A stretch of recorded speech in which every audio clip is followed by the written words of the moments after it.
Kembali Kompas Siang, Saudara. Polemik kerusakan lingkungan akibat aktivitas tambang di Raja Ampat terus bergulir. Publik kini menanti langkah selanjutnya dari pemerintah yang dinilai belum menjadi langkah konkret dalam menjawab isu ini. Sementara masyarakat sekitar terus merasakan dampaknya.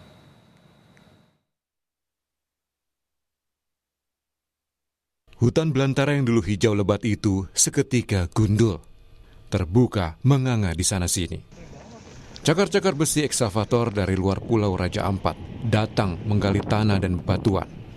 Pantai Raja Ampat yang dulu jernih mulai keruh, mengancam biota laut dan terumbu karang, sumber kehidupan nelayan setempat.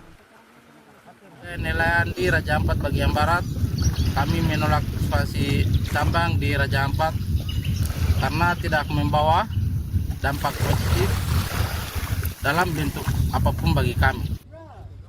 Pasca merebaknya isu pertambangan di Raja Ampat, masyarakat meminta pemerintah mengkaji ulang kebijakan aktivitas pertambangan karena Raja Ampat merupakan daerah wisata. Warga bilang sejak informasi aktivitas tambang menyeruak, wisatawan yang datang mulai berkurang.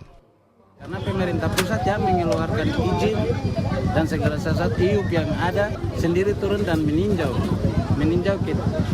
perusahaan yang ada termasuk di GAK, KW dan di Manuram.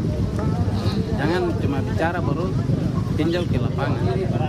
Apa situasinya dan apa resikonya turun kembali. Yang intinya kan pariwisata. Gaung keresahan masyarakat semakin menggema hingga ke media sosial. Aktivis pemerhati lingkungan turut merespon dengan upayanya masing-masing dan semakin menyita perhatian publik. Bukan hanya soal mementingkan sektor pariwisata dan perekonomian masyarakat, tetapi soal kerusakan lingkungan yang diakibatkan aktivitas tambang itu sendiri. Raja Ampat adalah surga terumbu karang dunia.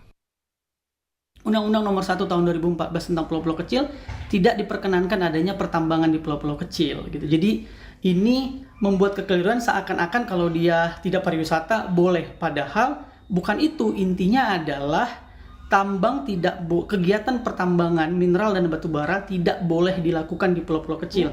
Dan saat ini kita juga bahkan bisa melihat sedimentasi yang terjadi di sekitar pesisir pulau-pulau yang ditambang di Raja Ampat, terutama di Pulau Gak dan di Pulau KW.